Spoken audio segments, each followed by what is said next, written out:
Hello, thanks for joining us on your channel of choice at this time, Africa Independent Television, AIT.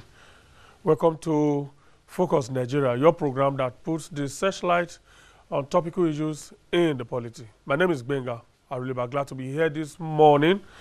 I had thought that we would meet yesterday, as I indicated on Monday, but it was not to be, as we had to yield the platform to a compelling reason to make you enjoy the Eid al-Fitr holidays to the fullest, make you worry less about our problems and issues as a nation and as a people, and hope you enjoyed the holidays. But the holidays are over now, and work has resumed in earnest. So our job of putting the searchlight on our issues has resumed. The objectives are to ensure that we found common grounds on issues, educate and inform ourselves on these national developments, and in the process, probably help you reach a decision as well. Mr. Clement Nwakwo will be joining me for today's conversation, and of late, his major activities as a lawyer and activist have been in the areas of electoral reforms and constitutional amendment. He was a member of the Senator Ken Namani Presidential Committee on Electoral and Constitutional Reform, which submitted his report some time back, but it's not clear whether the government is advancing the issues further. We'll be finding out. But some days ago, there was a report in the dailies that senators and members of the House of Representatives were considering a proposal that would make them retain their legislative seats if appointed into executive positions. This proposal would also apply to legislators at the state level. The proposal is contained in a bill titled "A Bill for an Act to Alter the Constitution of the Federal Republic of Nigeria 1999 to provide immunity for members of the legislature in respect of words spoken or written at plenary sessions or committee proceedings and institutionalized legislative bureaucracy in the Constitution and for related matters." Long title of the bill. Now, in this proposed bill, members are seeking alterations to Section 68 and 109 of the Constitution to enable both state and federal legislators retain their seats if appointed to join a commission or any other body established by law. Now, how altruistic is this proposal, or what informs the quest by legislators to want to retain their legislative seats if they are appointed into executive positions, when in actual fact we are running a presidential system of government where separation of power between the three arms of government is guaranteed. We'll be getting into many more proposals for reform shortly when my guest for today, Mr. Clement Nwakwo, joins me. And talking about reforms, former military president General Ibrahim Babangida has joined the clamor for reforms, and this was the thrust of his Salah message on Monday. The former military ruler says he supports the cause for true federalism, devolution of powers, and a system that would emphasize the individual strength and advantages of the component units so that governments can really work to improve the lives of Nigerians. Now, for some time, the restructuring swan song has been the only tune that has been coming from the mouth of former Vice President Atiku Abubakar as well. And yesterday, leaders of Southwest and Southeast met in Lagos, and they also threw their weight behind the restructuring agitation. No problems with all of that, except that right now, all those clamoring for reforms and all of that have their own different variants of what reforms we actually need as a nation. For instance, let's start from the very basic problem, the reason why governments don't work, or the reasons why government have failed to translate to service for the people. Could it be that we the governed, and they that govern us, don't have a common definition as to what government entails, or why those in government have been chosen to be in government in whatever capacity? For instance, do we have a common ground that public or political office is for service, service to the people, and not service to oneself and its cronies? Now, if public office is about service, why do public or political office holders see themselves in a different mode once they get into office? such that their own comfort, their own greed, not their needs though, their own greed, their ego, become the real issues, such that they not only become unaccountable, but unreasonable as well. They even provide for their greed for life in the name of severance packages or pension for life for merely being elected into a temporary political office. Do we need restructuring to stop that? Now, not too long ago, state governors collected Paris debt refunds, and today stories abound as to how some governors spent their own refunds on themselves. Do we need reforms to stop a state governor from seeing the public coffers of his state as his own? I'm not sure we need reforms. Do we need reform to have more state? Okay, we need reforms to have more state. When in actual fact, more than 2/3 of the current number of states are nothing but glorified local governments. Okay, we need reforms to create local governments, right? Even when the governors have completely emasculated the ones we have now and appropriate local government funds as they wish. Since independence in 1960, we've been having reforms, that's for sure. It was reforms that saw us from 3 regions at independence to 4 regions, and then from that to 12 states, and from there to 19 states, and to 27 to 36 states that we have now. It was reform that made us change from a parliamentary system of government to the current presidential system of government. Now, when I was a child growing up in the 60s, we were running a regional government with provinces which were the closest to the people. At that time, as a child, I felt the existence of government, even as a child, growing up. Now, growing up as a child, my town had public pipe-borne water. We had street lights in my town. Yet, the headquarters of the Ondo province, that is the closest to me then, the closest form of government to me then, was very far away from my town in Ekiti. But at least, I felt the existence of government. The roads were good. The general hospital in my town in Ikere was more or less a center of excellence at that time. And I saw this from very close range because my mom was a nurse, and I regularly followed her to work, particularly on night duties when I had to back one of my junior ones then. But today, Ekiti State is a state unto itself. And my town, Ikere, has become a local government unto itself. But all these social amenities that we enjoyed as a child, when we had a regional government, and I thought government was so far away, or the Ondo province was so far away from Ekiti then, all of these social amenities have disappeared. Yet, government has come closer to me. But governance and the attendant social services have all retreated far away from me. It was reform that brought all of that. So when we clamor today for reforms, what exactly are we reforming? Is it the system or the operators of the system that need to be reformed? Many of those who want reforms today are simply looking for, entities to lord it over, make it easy for them to get to government. They need a platform through which they can, of course, slice off their own share from the Commonwealth or from the national cake. Not necessarily about how to bake a bigger national cake by gathering more ingredients to achieve this so that you and I can at least have a piece. No, hell no. So I ask you, when you clamor for reforms or you join the bandwagon for reforms, whose song are you singing or whose beat are you dancing to? Is it their own beat or your own beat?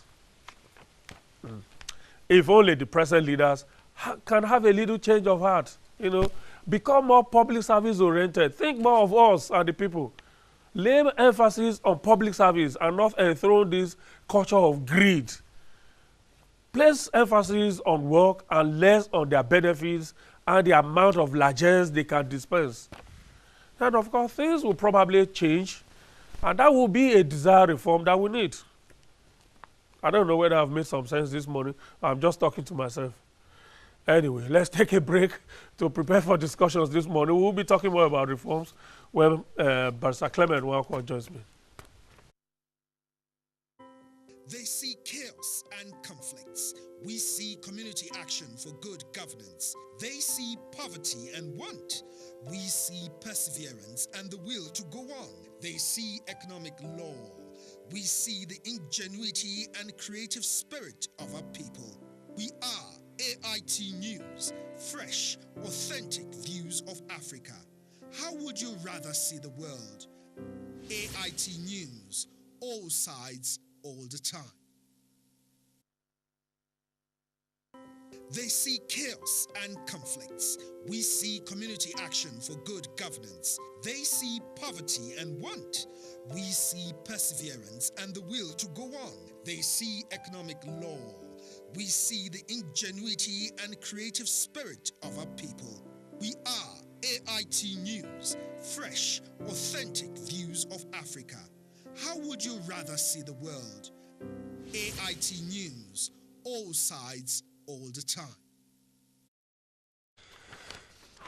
All right, if you just joining us, a very warm welcome to you. We're starting this morning's conversation, and the holidays are over. Hope you are in work mode already. If you are not, better shake up that lethargy. Let's get on to work. Good to see you.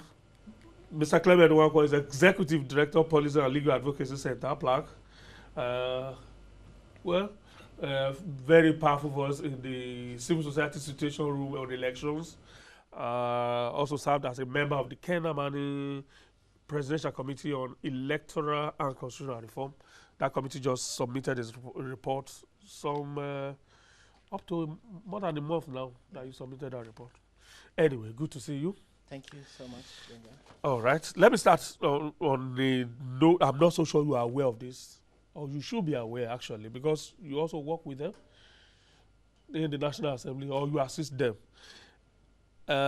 This proposal by the National Assembly, the two chambers really, is contained in a bill titled "A Bill for an Act to Alter the Constitution of the Federal Republic of Nigeria, 1999, to provide immunity for members of the legislature in respect of words spoken or written at plenary sessions or committee proceedings, and institutionalized legislative bureaucracy in the Constitution and for related matters." Now, that bill is seeking to amend two sections of the Constitution, Section 68 and 109, such that if any legislator is appointed into any executive position, he will still retain his legislative seat. No, this, I think it's misunderstood. There are two, indeed, one legislative institution that exists, and it's called the National Institute for Legislative Studies, NILS. It is the institution of the National Assembly, and there was a question as to who chairs it. The traditional thing is that the Senate President and the Speaker are co-chairs of these bodies, and sometimes they delegate their deputies to be co-chairs. At this time, it is the Senate President and the Speaker that chair the body. And it's been going on for a very long time, and there was a question whether they can rightly chair these bodies. But because it's a legislative body, they feel that it is important for them to chair it. So this amendment is really just addressing this particular issue. So it's not the question of an executive body. You have the Vice President, for instance, chairing the National Economic Council. You have the President chairing the National Council of State. So it's more in the spirit of keeping the Chief Justice of Nigeria chairing the NJC. So this is nothing, this is nothing unusual, and certainly shouldn't be controversial. It's not an open-ended thing applying to all commissions. No, we're not operating the parliamentary system. No, this is a presidential system, and it's targeted at similar such bodies that the legislature controls. Probably the National Assembly will need to probably correct that media report then. Because when I first saw it, I wasn't very sure. I just decided that, okay, since I'm going to have you today, and I know that if there's anything... It's not a controversial subject at all. It has nothing to do with... it has nothing to do with a parliamentary system. Parliamentary system of government, okay. Again, why do we need to provide immunity for members of legislature in respect of words spoken or written at plenary? I thought that is already guaranteed in the Constitution. Either Actually, it wasn't guaranteed. Okay, It was so that's guaranteed under what was called the Legislative Privileges and Immunities Act. And this has been an act that's been in existence since 1963. But it went to litigation, and the Supreme Court actually declared that law to be not in consonance with the Constitution. And so in order to ensure that members can freely express themselves, can freely speak on the floor and in committee meetings, it was now decided that it should be put as a constitutional subject. Now, it has nothing to do with immunity for National Assembly members outside of the Parliament, and certainly if a member of National Assembly commits an offense, they are usually subject to criminal prosecution, and nobody is asking that this be changed. Okay, all right. That settles it. let's raise that. What else is new about the issue of constitutional reform in the National Assembly? There has been this clamor for the report of the National Confab, the 2014 Confab, to be incorporated into what is going on in the National Assembly. Wouldn't that kind of draw the hands of the clock back? Because I know not too long ago the Senate announced that it has finished its work as far as constitutional amendment is concerned, and it's just waiting for the House for the purposes of seeing areas where they need to harmonize. But if you then bring back the issue of the confab, we're going to be starting afresh. In fact, possibility of looking at a brand new constitution exists. Well, personally, I think we need to look at a brand new constitution, but updating on where things are, I know that the Senate has its own bill, the House has its own bill. The conversation now is how to harmonize the two versions, the House and Senate, and I know that in the next 2 weeks, both houses will have a common document. They will also be meeting with the speakers of the state houses of assembly so that all of the state speakers and their leaders, majority leaders, and the National Assembly members, especially those in the Constitutional Review Committees and the presiding officers, would be fully abreast of the contents of the proposals to amend. And the proposals to amend are really far-reaching from what I see. It's not even on a specific thematic area. It's looking across board, including even the issues of the exclusive legislative list, the issues of devolution of powers. It may not be as far-reaching as it should be, and I think that this country, in the light of the agitation for greater federation, greater devolution of powers to the component units in the country, this country needs to sit down and decide on the way forward constitutionally and decide to go that way. But we're anxious that the National Assembly gets it right in terms of content, but also in terms of timing, because in the next couple of months, politics will take over the space. So the National Assembly is moving towards ensuring that it has one common document before the end of the current period when it goes on the long break, so that by the time the long break is over, what you will see is the open plenary voting on what has been agreed upon. And hopefully at the National Assembly, in my own estimation, and I can't speak for them, but hopefully they should be able to have those amendments passed before the end of the year. But it doesn't go to the question of addressing the larger issue. Exactly. That's actually what I'd like you to that is address. going on Whether in the context of the larger agitation going on, the clamor for restructuring, which itself may actually restructure the form of the National Assembly that we have, whether the National Assembly is in a position to be the center of activities for the restructuring. The National Assembly may be, because you need to have a process to restructure the country. You can't restructure the country in a vacuum. And I see people describe the current constitution as decree number whatever it is of the Abdul Salami regime. But the reality is that there is something on ground. And it is the Constitution. It is the Constitution. Any alteration to the present arrangement of Nigeria would have to follow a process that is agreed by all Nigerians. Now, what I think is clear is that everybody feels that there is a need to restructure something. The document is one thing, though. It's also the responsibility of citizens to ensure that those who are running government are accountable. Now, the biggest problem for me is seeing Nigerians who are talking about going their different ways, breaking the country up and so on. And I'm talking of some of the recent groups that have emerged. When if you go to their states where they reside, governance is at its worst. Now, if you are agitating for a restructuring of the country, if you were starting from your state to say, I am from Abia State, I am from Imo State, the governors are not doing what they should do, they should be accountable to the citizens, and you are able to mobilize citizens to question these governors, question why there are no local governments, question why governors simply cut away the budget of the state and disappear. If you start from that perspective, then Nigerians will know that you understand what you are talking about. You want to bring about change. But this whole disorganized agitation that really at the end of the day doesn't even understand what its message is what the challenge is. So I think that this country, first of all, needs to organize, needs to restructure, needs to ensure that the lopsidedness, because when you look at the National Assembly, for instance, the lopsidedness of representation is also part evident of in the National Assembly. the challenge that we are worried about. And I was reading in the newspapers a few days ago, one of the people who created this lopsidedness, General Ibrahim Babangida, talking about the restructuring of Nigeria when he was probably the chief architect of the dysfunctional system that we have today.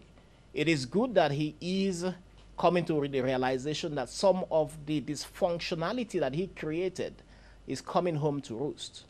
I think that this country needs to go back to restructuring, create an even and equitable balance that allows every Nigerian to feel a part of the country.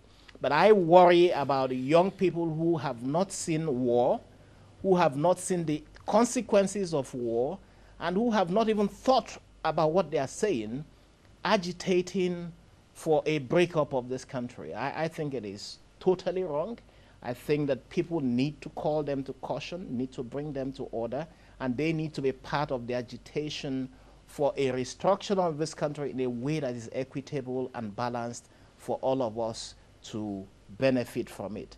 This country is important to remain as one country, and anybody who threatens that perhaps has very shallow understanding of the benefits of a big federation as Nigeria. The drive, I think, is to make sure that this federation functions.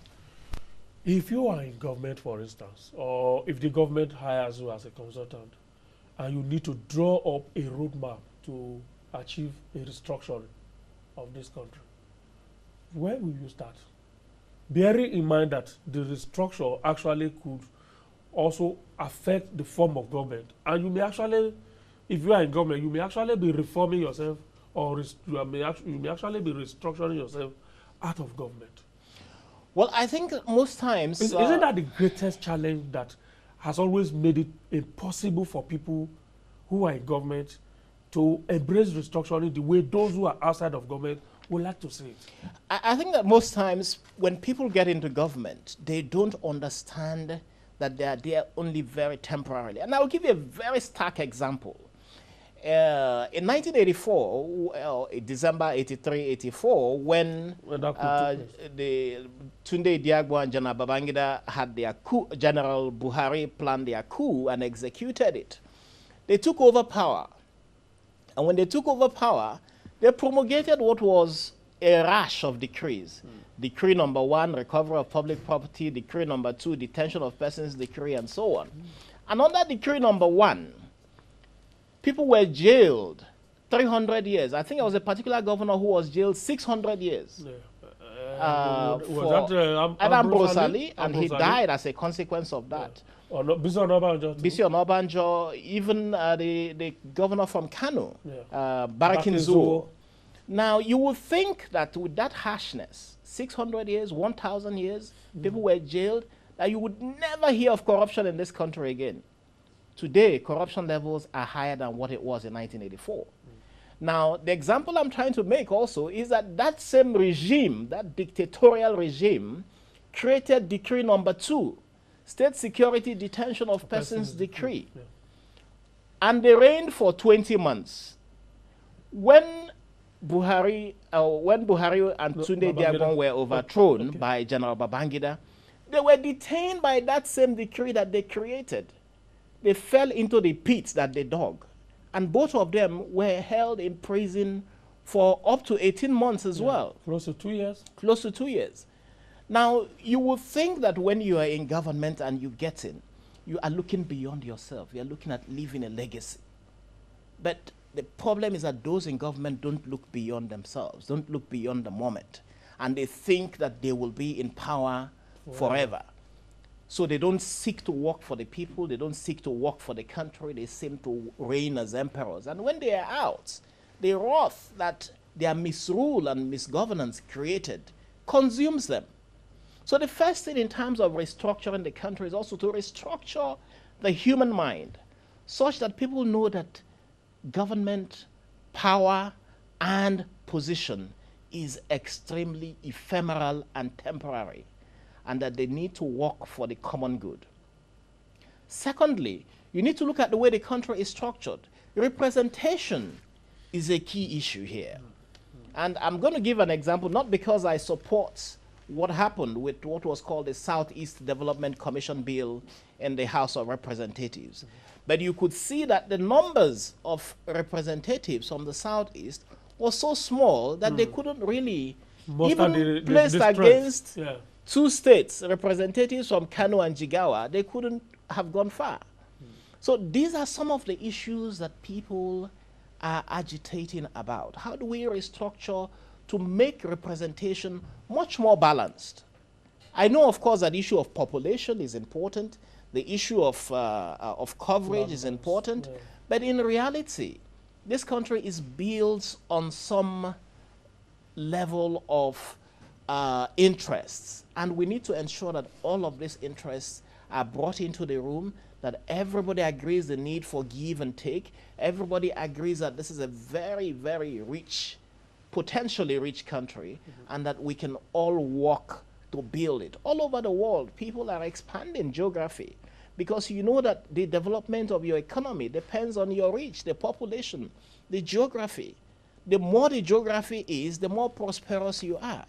So I think that this country should learn the advantage that our geography, our population, our capacity confers on us and begin to build a country. Let the issues of equity and injustice, or inequity and injustice, be addressed by our constitutional arrangement and by our practice of democracy. Another big question is, who bears the cat again? Can the, in the executive, how will the president, or because the president is the head of the executive, how will the executive, for instance, lead that kind of reform, if he wants to? I worry, of course, that we have an absent president. We have an acting president who is there, but in reality, I'm not sure how much he can do. So we have an absent president. I think that looking towards the 2019 elections, it should be the major plank of campaign. A president or an aspiring president must tell this country how he intends to restructure this country for the greater good of the greater number of its people. I don't think that this government is in a position to restructure because of the dislocation in the presidency. But I think that looking towards 2019, and I think that is where all of us as citizens need to begin to work towards.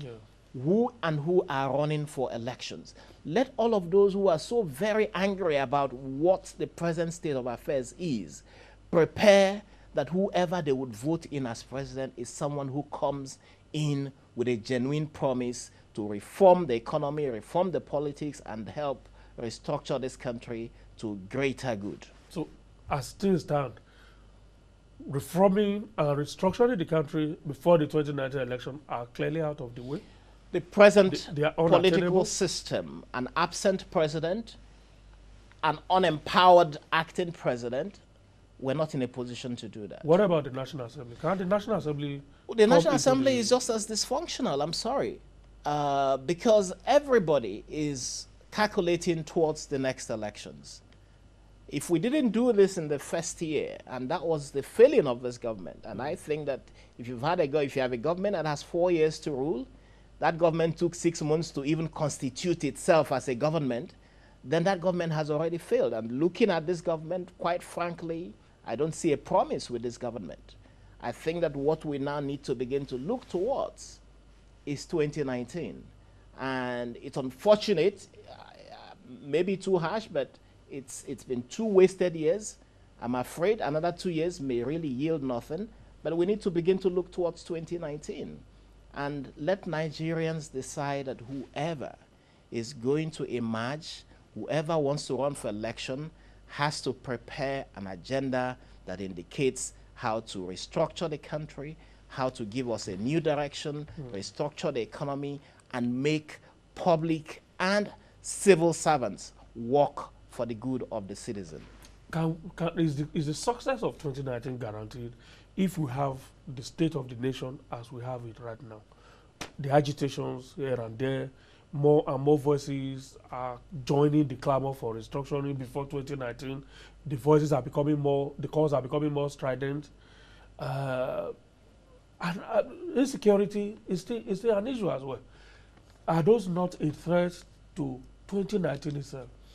They are a threat to 2019. If we're lucky, the president gets strong and comes back and commits to restructuring the country, then that would be wonderful and magical for Nigeria. And of course, commits not running for election, because most times when an incumbent is running for election, and you saw that with General Obasanjo when he was seeking to even alter the constitution to run for a 3rd term, it means that genuine restructuring will never happen in that circumstance.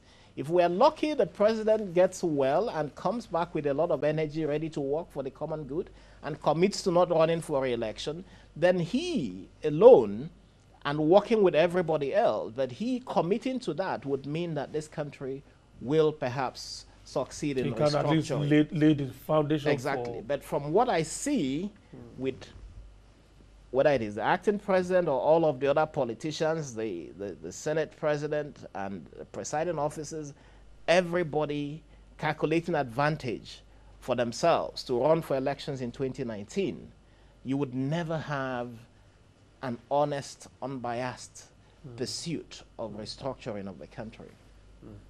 All right, let's get to electoral issues, because I know that's an area that is also of immense interest to you. Let me start from something that happened last week at the Supreme Court. 2 members of the National Assembly were sacked from the National Assembly. Obviously, because according to the court, they didn't emerge as the rightful candidates of their party. Now that's over 1 year. Over 2 years into the life of a National Assembly that these people were supposed to be part of, or those who are coming in are supposed to be part of. If a pre-election matter took as long as 2 years or more to finally determine, isn't that still an issue in electoral in the electoral system? It is. Because people should be certain as to who a candidate or who the rightful candidate of a political party is when they go to election. It is, but I must tell you that it's an improvement on what was. In the past, you've had legislators sit in the legislature till the last month before they were sacked. In a particular case in Abuja, a local council chairman actually who filed an election petition did not have his petition heard until 2 tenures after. So it's been some improvement, and I think there are 1 or 2 other petitions that are pending in the courts.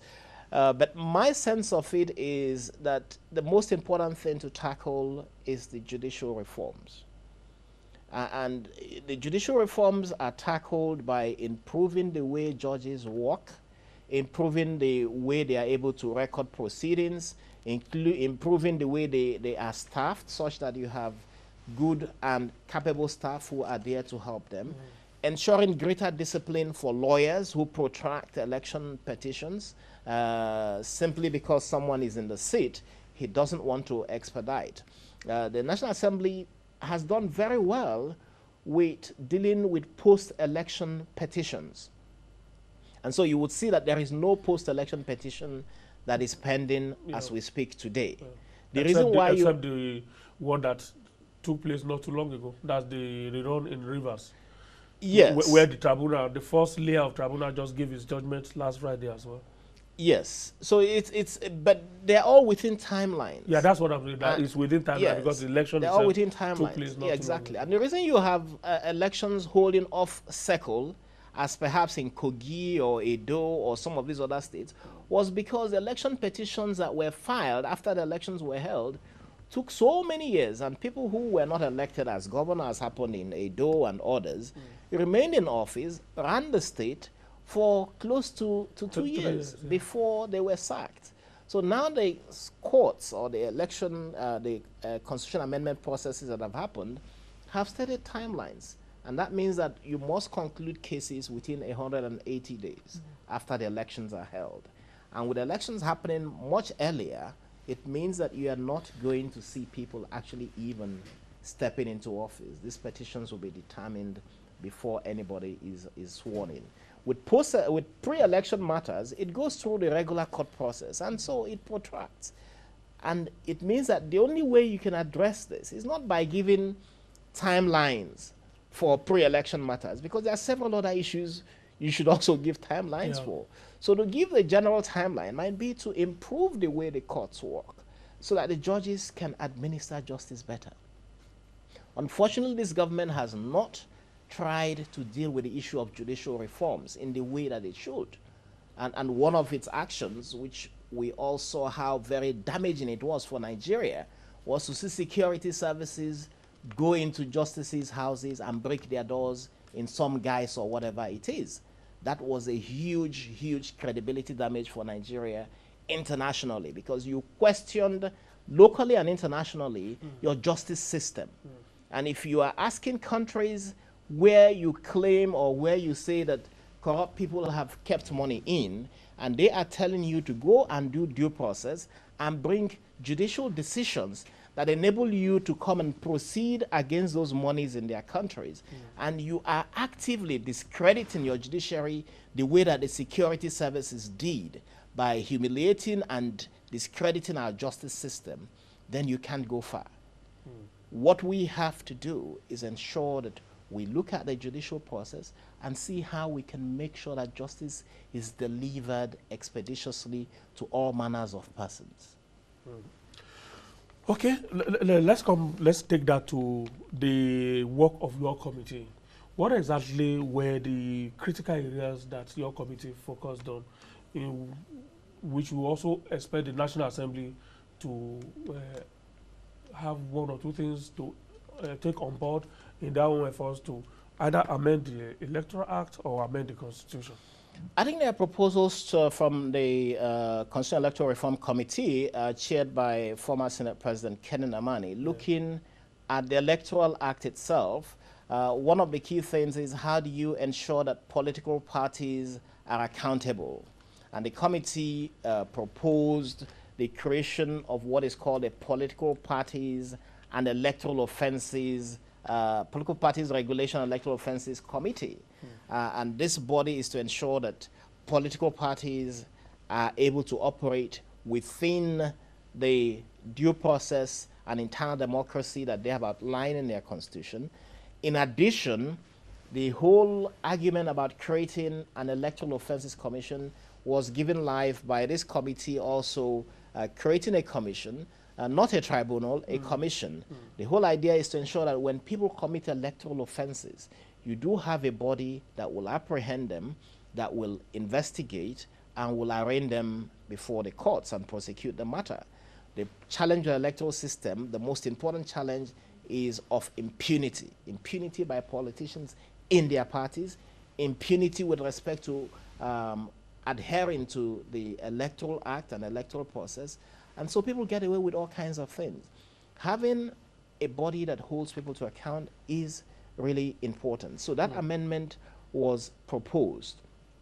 Now, proposals are again reinforced on the issue of timelines for hearing of election petitions, ensuring that this is heard within very reasonable time, ensuring that INEC itself has the opportunity and ability to conduct the electoral process, to conduct the voting, to use whatever method that it chooses to ensure that we have credible elections. So the issue and argument about whether you can use technology, whether you can use card reader, and so on, is addressed by some of the proposals from the committee. Now, this committee has submitted its report to the Minister of Justice, and we haven't had anything since then, which is over a month now? Which is a source of worry, because you cannot bring together such eminent people who spend their time and resources, because members of the committee were not paid to do the work that was done, and then you have not been able to do anything with it. Is it possible for, well, the National Assembly didn't set you up, but is it possible for the National Assembly to be seized of the reports one way or the other, or is only the executive that can make the report available? I think it has to be a formal process of transmitting to the National Assembly what the executive has agreed with in the report. I know that some of the members of the committee have relationships with the National Assembly and are working with the National Assembly to achieve further reforms of the electoral process. So it is possible that some of the recommendations from the committee may also have found their way into the National Assembly, or even that the National Assembly had on its own instigated some further reforms. But I think that it's an important report. I think that the government needs to study the report and work with the National Assembly to bring about the provisions that are proposed for change into being. All right. The independence of the electoral umpire remains an issue. I don't know whether you touched on that, particularly the never-ending argument as to whether it does not, or it does compromise the process or the integrity, the independence of the electoral umpire itself, where you have the appointment process that we have now still retained.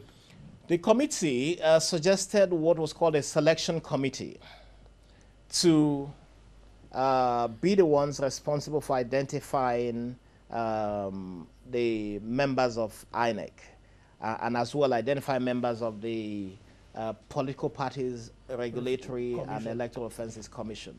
That process would, if approved, make it much more independent in terms of who the nominees of that selection committee are, and be able to throw up perhaps much more independent people.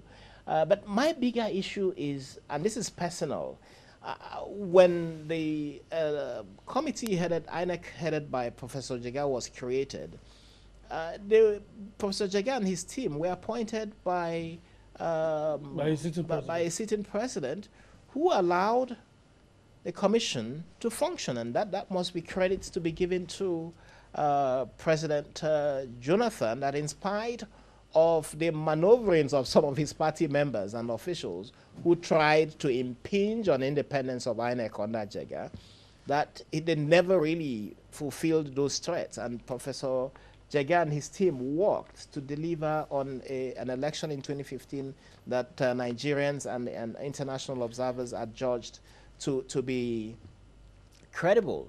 So the bigger issue, I think, is providing the institutional safeguards. Exactly, because we can't always rely on our luck that every time we have a president who will allow the process to run unhindered. Yes, but you also can't. We also cannot also run that. We always have a president who will always pick men and women of integrity without thinking of how will these people help me achieve my own electoral ambition? I think so, but you know, I'm not worried about the present commission. I think the present commission is independent minded enough, yes, and will, all things being equal, conduct credible elections in 2019. So I think that always, if you build a culture of appointing reasonably credible people, and you have the watchdogs of society working with the commission to ensure that they remain on course, I don't have any fears about compromise of their independence. And do we have the institutional safeguard for that? I think that first of all, because nothing stops a president from appointing just anybody that he feels like. They maybe such appointments may generate hues and cries, and then it dies down, and that is it. Even if you are appointed, if the institutional safeguards are not there, even if you appointed a committee to choose members, and members are chosen, there's nothing that stops an incumbent from compromising those members that are chosen. It's very easy. It's again the question of the integrity of the individual. And because it goes to the Senate for confirmation, and the Senate is supposed to be a multiplicity of representation of political parties and interests, the hope is that the Senate will be able to sift out someone who is not likely to fit the bill in terms of membership or chairmanship of the commission. And I think that with civil society, with the media, with Nigerians scrutinizing nominees to those institutions like INEC, then we can, even if the Senate was to confirm a rogue chairman for INEC, civil society, citizens, and the media could actually chase away a rogue electoral umpire. It could happen. Yeah. So I think that, you know, democracy is imperiled when citizens go to sleep. We must continuously be the watchdog and defenders of our democracy. Okay, we're talking about unbundling of INEC. Your committee also recommended that state independent electoral commissions be scrapped. Now, that's a big one. The argument continues as to whether in a federal structure you should actually have a federal electoral commission, electoral umpire. Because elsewhere, elections are state affairs, whether it is a presidential election or any election. Like in the United States of America, they don't have a national electoral body. All elections are conducted by states. I think it goes to the question of the right rule for peoples of a country. Now, I go back to the question of those agitating for separate countries. For me, what I see is, of course, some advocating very irresponsibly. Because if you are able to mobilize your citizenry, for instance, to sit at home, you should be able to mobilize that same population to ask questions of your governors in the states where you are based. If, for instance, all of those that sat at home in the southeast in advocacy of Biafra also go to government houses in Owerri, in Umuahia, in Enugu, in Oka, in Abakaliki, and demand accountability from these governors, the Southeast will change. And if we do that across all of the states of the Federation, a lot of these governors are very, very irresponsible. The way they abuse public funds is unprecedented. And I think that even if you were to have an Odua Republic, or a Biafra Republic, or an Arewa Republic, if you go with this mindset into these republics, there would be civil war in these small republics. Because the governors are acting extremely irresponsibly in their states. And we can't continue this way. The solution is not to break up. The solution is to mobilize and ask questions of our governors in the states. When the state independent electoral commissions are set up, all the seats, we had elections in Benue recently, we had in Lagos, all chairmanship positions, all chairmanship, all councillor positions are won by the party at the helm of power. Meaning that the state independent electoral commissions are not functioning and should be disbanded. I don't know whether the solution is to have a central INEC, because I do not think that INEC as presently constituted has the capacity to go around the country to be conducting local government elections. 774 councils. Exactly, and part of the restructuring of Nigeria should be really to question the 776 or 74 local governments that exist, which was created by General Babangida, which has further distorted the federal structure of this country. The point, I think, is that citizens need to build up, need to mobilize, to ask questions from the grassroots. If you don't ask the questions from your states, from your local governments, you are going to have a civil war emanate in these small republics that a lot of people are advocating without thinking through what they are saying. All right, let me read some tweets at this point. Ige Oladele says, the barrister spoke well, but we should start the restructuring on paper now, while the incoming government be aware it's no longer business as usual. Still, Ige Oladele says, your guest is speaking the bitter truth, but can we start the restructuring now and let it take effect in 2019? Is that possible? Again, it's a question, and bitter truth is bitter. Do we have an acting president that has the capacity to do so? My answer is no. Do we have an incumbent president that is present? The answer is no. Dixon Yumoson will disagree with you on that. He said unarguably, Professor Shibajo is unarguably doing very well, as largely acclaimed by majority of Nigerians. Please, as your guest, why is my guest thinking otherwise? That's what he said. Professor Shibajo is my good friend. I've known him for close to 30 years. But this is more about the circumstances on ground. How much is he able to do what he can do or should do? Let's reminisce through the others, because I've been told that we should run off. Tiami Yulawa, those clamoring for restructuring should be more concerned about how to get good leaders to lead them instead of all this hoopla. And Olorogun Ben Osio says, Mr. Clement spoke my mind on restructuring Nigeria. No second chance for Buhari and APC come 2019. That's a Montafe. Tiami Yulawa says more than 70% of our 2017 budget is going to only 10 states, and yet the people in this region are the ones crying for restructuring. Even your guests allude to the fact that restructuring is imminent. Don't be sorry, sir. It's 2 wasted years. Okay. Let's round off your hope for Nigeria. Okay, let's talk about, do you have fears for 2019 election? Are there things we need to do before the elections? Because the election timetable is already on, has already been activated. Continuous voter registration is ongoing and all of that. What can derail that trend? Well, quite frankly, I think that everyone needs to prepare that this country is going to vote in 2019, and this country will have to vote in people who can steer the affairs of the country to a new direction. I don't have any hope that any restructuring can occur over the next 2 years, but I believe that anyone seeking for election ahead of 2019, Nigerians need to judge them by their commitment and promise to work towards a restructuring of the country. I know that there are some people who are saying that they want a separate republic. I do not think that those people have their analysis correct. I do not think that it's in the interest of any part of this country to secede into its own country, because and I give this, and I'm a Catholic, and sometimes it happens that when you look at even the simple argument going on in my state, in Imo State, where the diocese in Mbise is struggling whether an indigene should be archbishop or not. Now, if you have those arguments happen even in small enclaves, a small local government area, what tells you that you would not have these agitations for separate countries even develop further in these small countries that people are advocating?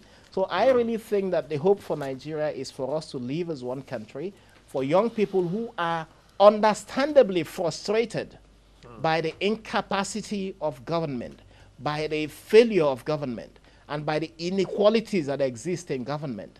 The energy of young people should channel into a movement that ensures that in their states and at the national level, they vote in only someone who means genuine change, not the kind of change we saw in 2015. All right, thank you so much. Tiami Yulawa says Clement Nwakwo is the best guest I've seen on this show. More interesting is that he's an Igbo man. Okay. And then Long John, restructuring is mere academic and administrative convenience. We need real federalism in Nigeria. And Oluwatoyin Aladejano is just saying, what happens when the scrutinizers are morally flawed citizens themselves? Mr. Nwakwo, the foundation is destroyed. I would like to answer that because that will take another minute. Let's just leave it here. Thank you so much. I appreciate your time. Mr. Clement Nwakwo is Executive Director, Policy and Legal Advocacy Center, PLAC, a very powerful voice in electoral and constitutional reform issues. Thank you so much. Thank you, Appreciate your Benga. time. Enjoy the rest of the day. Thank you. Enjoy the rest of the day too, and find time to join us same time tomorrow. My name is Benga Releba.